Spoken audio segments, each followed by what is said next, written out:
I knew Jeff was going to be a problem the second he called our biggest client low-hanging fruit. But even before that circus rolled in, my world was spreadsheets, contract red lines, and bulletproof paper trails. Not glamorous, not headline-grabbing, but solid. I was the firewall in heels. 8 years of holding the line, translating lawyerese into practical English, and keeping our largest account. Fortune 100 client with lawyers that probably bill in 15-second increments, happy, compliant, and lawsuit-free. I wasn't flashy, never needed to be. While salespeople chased quotas and VPs played dress-up for all-hands meetings, I was the reason legal slept at night. Every major deal, clause, or change, especially with this client, ran through me and got CC'd to legal. Like a reflex, like breathing. Our compliance contact over there, Marissa, even joked once that I was her contractual spirit animal. We had a rhythm, tight, cautious, and dry as toast, but God did it work. And maybe that's the problem. My kind of work doesn't feel exciting until it's too late. It's the seatbelt you hate until the crash. So most days I sat there in my ergonomic chair, sipping cold coffee, watching the storm clouds gather around other people's messes, knowing mine wouldn't be one of them. Which is why what came next hit like a freight train full of unpaid invoices and ego cologne. And hey, before we dive face first into the legal meat grinder, just a quick thing. If you're one of the 90% listening to stories like this without subscribing, why? You're already here. One click helps the team way more than you think. And a like?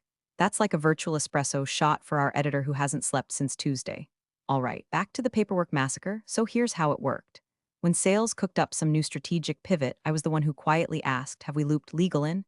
When a new product feature tiptoed into gray area territory, I flagged it with a polite per our agreement section 14C. I wasn't trying to slow things down. I was trying to make sure the boat didn't sink from the inside, and it worked. No lawsuits, no breach notices. Our client's compliance liaison sent me thank you emails that read like love letters, at least in corporate terms. Appreciate the clarity and foresight on the DPA revision. That's as romantic as it gets in my line of work. Internally, I was the calm in the chaos. The kind of person people only noticed when they needed something impossible done yesterday. I didn't gossip. I didn't go to lunch with the cool kids. I didn't network. But if a deal was hanging by a thread because someone didn't read Clause 9A, I was the one who had already highlighted it and emailed it and filed it under potential catastrophes avoided. My desk wasn't by a window. I never got the good parking spot. But when it came time to renegotiate the biggest contract in our portfolio, guess who the client requested be on every call? That's right, me.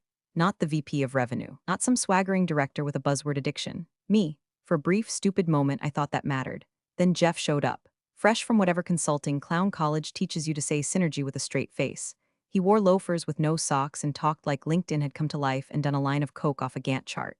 And from day one, I could feel it. He thought I was furniture. Worse, he thought I was outdated furniture. But that comes later. In those final golden weeks before Jeff's reign of error, I was still trusted. Still looped in. Still CCing legal like my career depended on it because, spoiler alert, it did. The ship was steady, the logs were tight, and the storm hadn't hit yet. Not that anyone else could see the clouds, but I could. Jeff arrived like a drunk magician at a funeral, way too loud, too confident, and swinging around buzzwords like they were Mardi Gras beads. Didn't shake hands, he aligned synergies. Didn't introduce himself, he established velocity. Day one, he gathered the team and delivered a monologue about redefining operational agility, which I think meant ignoring all process and praying we don't get sued. And right there, with his $300 haircut and tech bro tan, I knew this guy had never lost a client and his shirt in 1 quarter, but he was about to. He zeroed in on me pretty fast. I was the only one in that room not nodding like a bobblehead during his onboarding sermon. I just sat there, arms crossed, sipping from a mug that said, "Documentation saves lives." I bought it as a joke, turned out prophetic. On week 2, he led a call with the strategic accounts team, big client updates, contract amendments, stuff that would have made my inbox light up like a Christmas tree a month ago. Instead, it was all happening without legal. I raised my hand virtually. Have we run this language by Sarah's team in legal yet? He rolled his eyes like I'd asked if we could fax it instead. Stop CCing legal on everything, it's overkill, he snapped. Not just to me in front of the entire team. It scares the client, makes us look paranoid. We're not running a courtroom, we're building relationships. I looked at the screen. I could see 3 junior account reps freeze mid-smile. One slowly backspaced a draft email that had it legal already typed in. Another pretended to drink water for a full 30 seconds. I paused, muted myself, and just stared out the window for a beat. Ohio's sky looked like wet cement.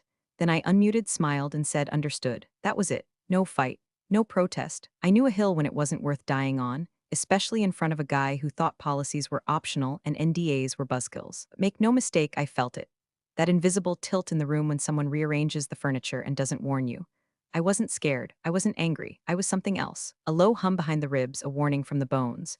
I stopped CCing legal, not just in spirit. I physically removed the autofill from my email client. No more default at legal, no more FYIs. Jeff wanted streamlined, he'd get silence, and I watched. I watched how fast things changed when no one checked the fine print. Jeff started fast-tracking contract updates, telling the team we were too valuable to get bogged down in red tape. He called me once to ask if we could just remove some of that indemnity junk from the client renewal. I told him politely that indemnity junk is why we weren't bankrupt. He laughed. You're adorable, but we're playing a different game now. Cool. Just let me know when the penalties start stacking up like pancakes at a truck stop. From that moment on, I became a ghost. Not in the spooky sense, more like I faded from Jeff's world. I was no longer looped into strategy calls. My advice, once treated like gold-plated policy, became background noise. At one point, he told the team, we're all adults here. Use your judgment. We don't need to ask mommy legal every time we sneeze. I stared at my monitor and wrote the date down. Just the date. It felt like something future me might want to revisit. I wasn't going to play the martyr. I wasn't going to storm his office and scream about compliance. No, I'm not built like that. I'm built like granite, quiet, immovable, and excellent at erosion, so I followed instructions. I stopped involving legal. I watched our client account get more tangled by the day. And every time something looked off, I made a note, not public, not dramatic, just a tidy little log. No noise, no resistance. Just the slow, steady click of a chess piece moving into position. It started with a Slack message at 6:04 a.m. Big news coming, be ready to move fast. No salutation, no punctuation, just a command like we were a pack of caffeinated wolves. And by 9:15, Jeff was screen sharing a deck titled Expansion Initiative, Accelerated Win-Back Strategy.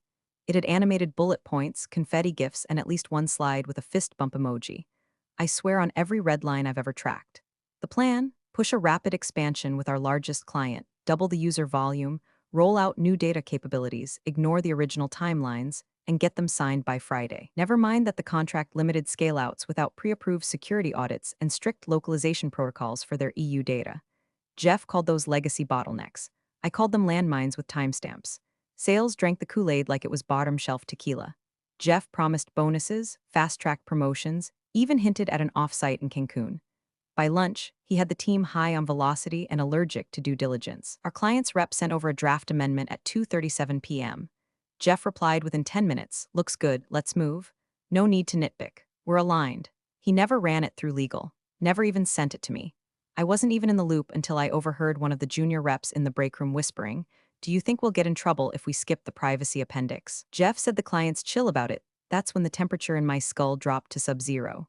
I walked straight to my desk, opened my personal folder, one I hadn't touched in years, and created a new doc. Client expansion risks confidential, internal notes only, and I wrote. Not emotionally, not with flair, just a surgical inventory of what Jeff was breaking and when. Clause 5.2 requires 60-day written notice for data localization expansion. No notice filed. Clause 7.1, B scaling user count beyond threshold requires revised pricing model and board sign-off. No pricing change proposed. Clause 9.4, any changes to data handling require an updated DPA. No DPA on file. No CCs. No alarms, just one woman with a keyboard and a quiet grudge. By the end of the week, I had 12 bullet points. All time-stamped. All matched with internal messages and draft documents. I didn't need to tell anyone anything. I was building a time bomb disguised as a receipt folder. Meanwhile, Jeff strutted through the office like he'd invented contracts. Sign and close, sign and close. He kept chanting like a frat boy hyping up a beer pong final. He overrode 2 internal controls meant to flag contract deviations. I know because I built one of them. I got an alert that said deviation escalated, no legal review, and 10 minutes later that alert vanished. Jeff had disabled the watchdog entirely, so I documented that too. It felt like watching someone speed through red lights in a school zone, yelling about innovation. And the worst part? Everyone wanted to believe him. Even people who should have known better nodded along. They were tired of slow deals, tired of process, tired of playing defense. Jeff sold them a shortcut and they took it like candy from a hallucinating uncle. Me? I didn't argue. I didn't email legal. I didn't forward any of it to Sarah's team. Jeff wanted clean lines of communication, so I made mine surgical. My notes grew, so did my silence. I started printing the logs at home, filing them in a manila folder labeled vacation reading. Every new document Jeff approved without oversight got its own entry. Every time he skipped a clause, ignored a flag, or told someone, let's just get it signed, I clicked save and moved on. I didn't know exactly how this would end, but I knew it was coming. You can only slap duct tape on a pressure valve so many times before something explodes. and when it did, I wanted every ounce of evidence to whisper the same quiet truth. You told me not to involve legal, so I didn't. The first time I noticed, it was subtle, a thread about a client-side technical rollout that should have landed in my inbox but didn't. I found it days later, buried in a forwarded message from a junior ops analyst who asked, "Was this supposed to bypass your review?" The second time, I was explicitly removed. Jeff replied all to a contract discussion and deleted my name from the recipient line. Not even sly about it, he just didn't want me there. Leaner comms, he'd said in the last team huddle, pacing like a wannabe Steve Jobs with a fidget spinner. Too many voices muddies the decision stream. We don't need hall monitors, we need accelerators. I smiled, nodded, even clapped a little. Then I added a new entry in my growing internal file. 4/21 proactive exclusion from data compliance discussion client expansion. Attached the forwarded email, titled it Evidence of Intentional Circumvention. Quietly, methodically, I kept the blade sharp. By May, I was persona non grata on anything forward-facing. My job title hadn't changed, but my inbox did. What used to be a flood of contract approvals and redline reviews turned into an echo chamber of calendar invites for meetings that no longer require your expertise. I'd become a ghost with a badge. That's when it happened. First threshold violation came in a mid-month internal update.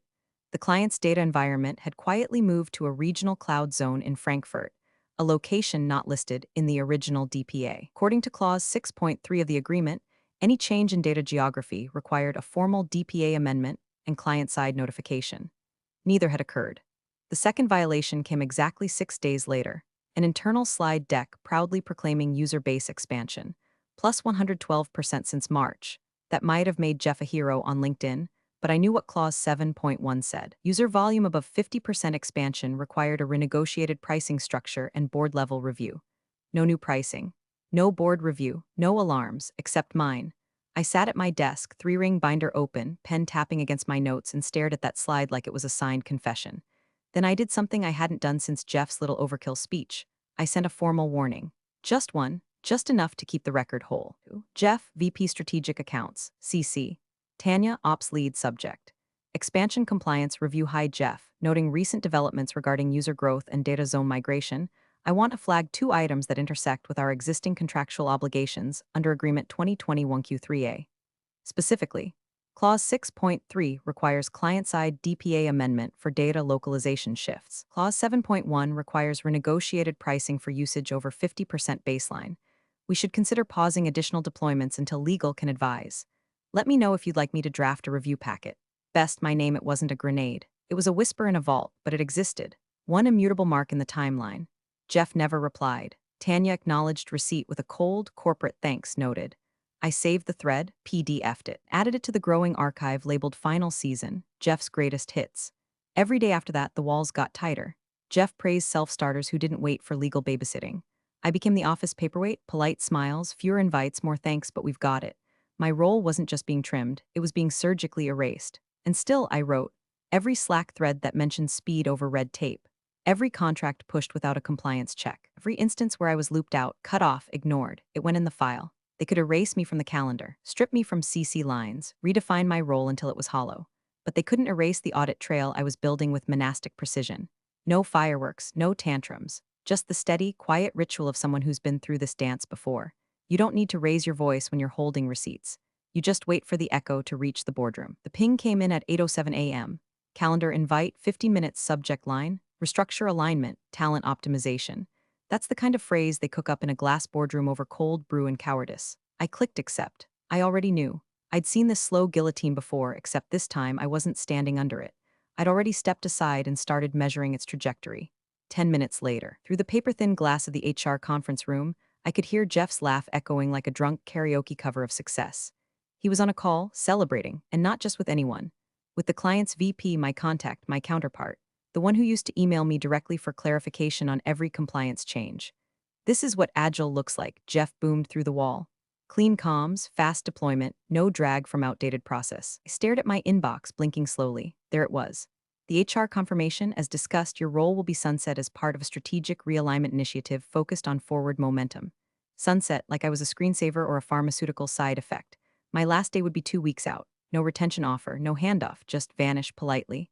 5 minutes after that, Jeff called me directly. No hello, no build-up. Just his voice, syrupy with triumph. Wanted to touch base personally.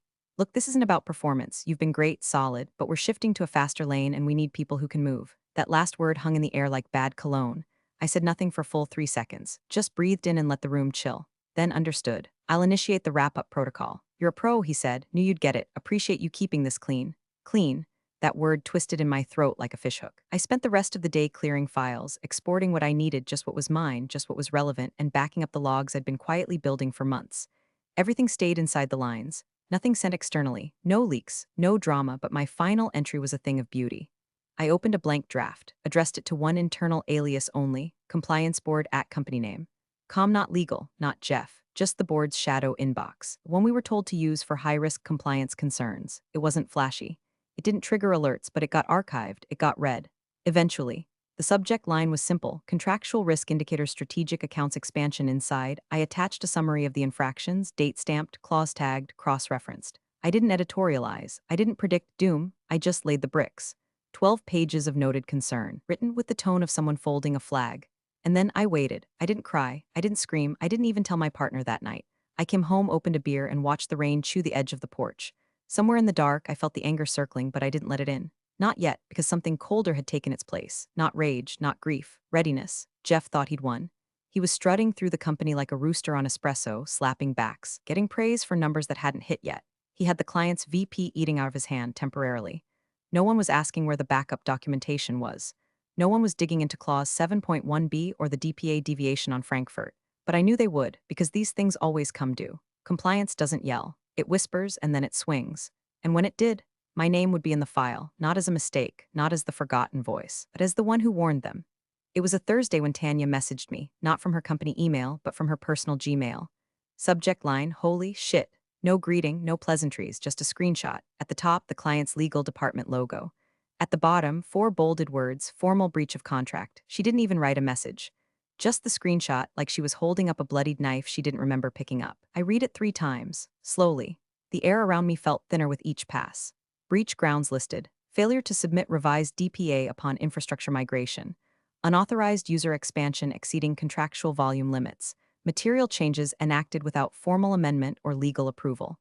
Estimated penalty, up to $2.6 M, with right to terminate entire agreement pending board review. The crown jewel of Jeff's expansion initiative, the $15 million agile partnership he'd used to justify gutting my role, was now sitting on a legal chopping block, and the axe was being sharpened.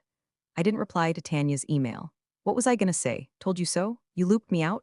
I just sat there, exhale trembling, beer half warm on my desk, and stared at that client header like it was a ghost that had finally decided to knock. By noon, my phone buzzed again, this time from Ryan, one of the junior sales guys. A LinkedIn message because I was no longer internal. Did you see what happened? Legal is going nuclear. Jeff's freaking. They're saying someone warned the board? I closed the app. Let the panic echo. That afternoon, I imagined the office like a submarine with a cracked hull. Emails ricocheting like sonar pings, execs tossing around phrases like non-material breach and good faith remedy window while sweat soaked through their branded polos. And finally, after months of being the Cassandra in orthopedic flats, I was outside the blast radius. I wasn't in those meetings. I wasn't being asked for emergency documentation. I wasn't running interference between legal and sales with a forced smile and a dry throat. I was out, and oh, how they needed me now. Sarah, one of the senior legal counsels I used to CC religiously, finally got involved. I knew the exact moment she was looped in. Tanya forwarded me a reply, subject line: urgent, timeline of client expansion activity. Sarah's response: why weren't we notified? Where are the compliance flags? Was legal ever consulted? They weren't rhetorical questions. She knew the answer. Everyone did, but now the answers had consequences.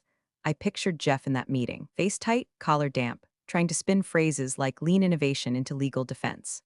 I pictured the ops team scrambling to assemble emails they were never copied on, trying to reverse engineer a trail I had already built, sealed, and submitted like a gentle curse. And most of all, I pictured the moment when someone, probably an overworked paralegal or risk analyst, finally stumbled across my final email, one I'd sent 24 hours before my termination. The one with bullet points, clause citations, and dates. No legal CC, just the board compliance alias, per instructions. I didn't text anyone that day. I didn't post a cryptic meme on LinkedIn or send a thinking of you note to Jeff. I just sat back, cracked a new beer, and played the breach notice like a lullaby. There's a silence that comes after fire alarms and screaming, the kind where everything is still smoking and no one knows who's in charge anymore. That's the silence they were in now. And I was watching from the shore. Dry, distant, done, not vindictive, just right. The investigation didn't start with a bang, it began with a checklist. Legal's version of a crime scene diagram. They weren't screaming, they were sorting. Unwrapping Jeff's agile masterpiece one thread at a time and finding out it was more duct tape than design. From what Tanya told me, because by now she was sending nightly updates like a war correspondent, the legal team began reconstructing the deal flow. Contract edits, email threads, Slack approvals, the works. They were searching for that golden thing everyone pretends they want but secretly fears: accountability. And what they found instead was a vacuum. No legal reviews, no documented escalations, no flagged violations in the official pipeline. Just glossy slide decks, rubber-stamped approvals, and Jeff's voice memos telling sales to keep legal at arm's length. They'll just slow us down. But it didn't stay quiet for long. One junior legal associate, Alina, I think her name was sifting through the compliance audit archive when she noticed something odd. A single email sent directly to the compliance board at Alias. Subject line: Contractual risk indicators strategic accounts expansion. Timestamped exactly 10:24 a.m., the day before my final sign-off. No bells, no CCs, just a precision missile that had been sitting there unnoticed, waiting to detonate. She opened it. Inside, 12 pages, bullet points, clause numbers, dates, evidence of breach, risk forecasts, all signed with my name at the bottom in my usual dry, surgical tone. No drama, no accusations, just the kind of documentation that makes lawyers sit up straighter and VPs start sweating through their dress shirts. Tanya said the room went silent. Legal had been asking, who knew? And now the answer was staring them in the face. I did, and I said so, before it happened, before I was cut. But they hadn't seen it because I followed orders. Jeff had said, don't involve legal, so I didn't. I followed protocol. I sent it to the board Alias, as instructed in our internal documentation for compliance escalation. They couldn't ignore it now. Alina brought it to Sarah, the senior counsel. Sarah read it, twice, said nothing, just highlighted 3 sections and forwarded it to the GC with the note: this changes the timeline, because it did. My email reset the clock. Suddenly, this wasn't an unfortunate oversight, it was a preventable breach. A documented warning ignored. Bullet fired and dodged, until it curved midair and came back around. Jeff had framed the situation as a group learning opportunity. We all missed it. But the moment that email hit the board's radar, the narrative cracked in half. He missed it, because he had told the one person with their hand on the brake to stop pulling it. Tanya told me the executive thread lit up after that. GC weighing in. Risk management looping in finance. Someone pulled the data logs. My email was opened, downloaded, added to the investigation file. And the best part? It didn't sound like revenge. It didn't feel personal. It was clean, professional, deadly, like a scalpel. There's a special kind of power in knowing the arrow you let fly quietly months ago is still moving, still spinning through the air while your enemies pretend they've already won. And then it lands, not with a scream, not with blood. Just a simple echoing, she warned you. I didn't need to show up. I didn't need to testify. My part was done. The arrow was in flight. Now all I had to do was wait for the sound it would make when it hit the wall behind Jeff's smirk. They booked the boardroom on a Sunday. That alone told you the storm wasn't passing, it had arrived. Emergency session, full quorum, no catered lunch, no small talk, just suits, silence, and the quiet dread of a company realizing it's been driving blindfolded through a minefield. Jeff showed up early. Tanya said he was pacing outside the glass doors, phone glued to his ear, trying to look in control but pulling at the collar of his shirt like it was choking him. Maybe it was. Inside, the GC opened the session with a phrase that only lands 2 ways, either with relief or ruin: we have clarity. They went through the timeline. Legal laid it all out, slide by slide. Each decision Jeff made, each contract violation, each opportunity to flag legal that was bypassed in favor of speed. Sarah from legal delivered the presentation like a funeral eulogy, calm, grim, factual, and then she held up the printout, my email, the 12-page document I'd submitted to the board compliance Alias the day before my last day. This is the earliest formal escalation we have on file, Sarah said, turning the paper so everyone could see my name on the from line. It details every material risk, matched to contract language, with citations and timelines.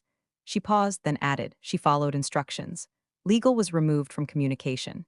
She complied with internal protocol by escalating directly to the board Alias. Then the GC spoke, slow, deliberate, voice flat as concrete. We've confirmed the breach is legitimate under contract terms. We have no legal buffer, no advisory trail, no formal mitigation. The client is within their rights to terminate and impose penalty clauses. Estimated loss $50 million minimum. Silence. Jeff, who had been shifting in his seat like a child too big for the chair, finally spoke, or tried to. Okay, wait, this wasn't sabotage. This was a process breakdown. We were operating lean. That was the mandate. I inherited legacy bottlenecks. She was part of that. I mean, respectfully, she didn't involve legal either. He motioned toward my name on the printout like it was a weapon pointed at him. The GC didn't even blink. She was told not to in a team-wide call.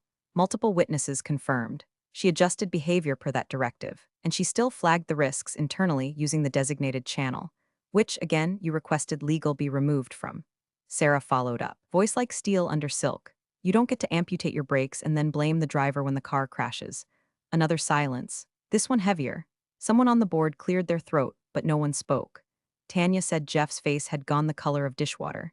He was blinking like he had something in his eye, but everyone knew it was just panic short-circuiting the spin machine in his head. Board chair finally leaned forward and asked, "Did you understand that her role required legal oversight on all client expansion initiatives?"